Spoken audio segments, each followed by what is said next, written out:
I went to Wellington Polytech in the late 1970s, trained as a graphic designer, which was a 3-year certificate course called Visual Communication of Design, so it was kind of geared toward the industry. And I went through on marginal passes. I probably figured I wasn't quite cut out for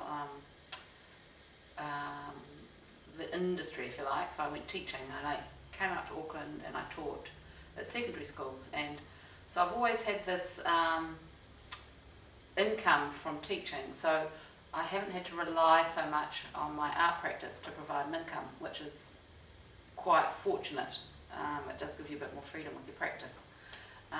So there's been this kind of parallel teaching and then art making. So and like I've always made stuff. Even as a kid, I remember, you know, just making things out of Fimo and drawing and pipe cleaners. You know, I've always made stuff. Always made stuff. And I think my parents were kind of makers as well. My mother was a sewer, and my dad was always in his workshop making things. So there was this general idea of sense of making things.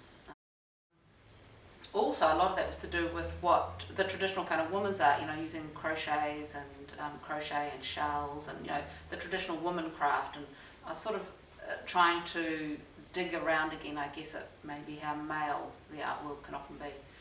So I was making these objects, bowls, plastic bowls, lamps, mirrors, quite domestic, and then I was selling them in the Blue Room. We had a shop, and Cook Street Market, and Real Time. So I sort of had this little cottage industry, if you like, alongside my teaching. And then I started to, this opportunity came to put a proposal into Art Space when it was down on Quay Street at Princess Street. So I did this, basically I took all my objects that I'd been making in the shop and put them in the gallery.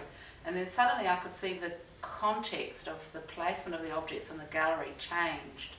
And I thought, oh, maybe I am making art because it's in an art gallery. And then, you know, there was that whole Duchampian idea of taking the found object and putting it in the gallery. It is therefore art. And I really started to run with that and moved away from domestic objects and started to make kind of like shrines, if you like. So I took all these skills, all these materials, plastic flowers, mirrors, lamps, bowls, lights, and put them into kind of one object rather than separate objects, and these became shrines. I just kept going with that, enlarging the resource base of materials, sourcing more materials from markets and op shops and second-hand shops and garage sales. So I was incredibly productive and busy, you know, always sourcing materials, collecting materials, and I also collect objects as well, so it was also parallel with my collecting as well as collecting materials. It's interesting because I think there's a whole lot of other artists, you know, there's a whole generation now of artists coming through who have absorbed the craft discussion, like Arnie O'Neill and Michaela Dwyer and Kathy Tiemann. All these artists are using those materials anyway, so in a sense that's kind of been absorbed. And the idea of the recycling, you know, there's generations of artists like Eve Armstrong who's been, you know, using the ultimate, you know, the rubbish pile. So in a sense, you know, you see what you've been doing, and then you see artists doing it, and so you have to keep sort of changing and manoeuvring your practice so that you're always covering fresh ground, you know, so you don't get stale. So I'm still currently, I guess I'm still utilising those materials. Unfortunately, a lot of the second-hand shops are gone, so now I'm sourcing from $2 shops, if you like. You know, there's a different kind of material maybe that I'm finding.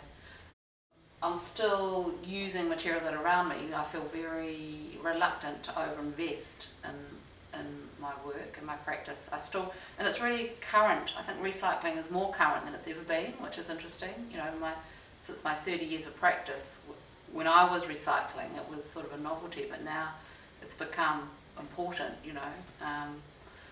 So rather than make a piece of art from scratch, like some big, huge bronze thing that's going to last forever, you know, the work is still talking about temporary and the temporal recycling and the ephemeral and all that. I think I'm a formalist. You know, I think as I've been becoming more and more aware of what I do, I deal a lot with materiality, the physical aspect of a material, you know, the glue glooping down, you know, the tape that can be shone into a surface, you know, and flattened. There's a lot of quite formal concerns. I deal with kind of the whole idea of accumulating and bringing objects together. massing objects together. It's quite a formal sculptural concern. Like all the corks, I did 400 corks all on a wall, and so you get the sense of, you know, a mass of corks, but in actual fact they're very separate. But the whole idea of bringing things together creates mass, which is a very formal sculptural concern.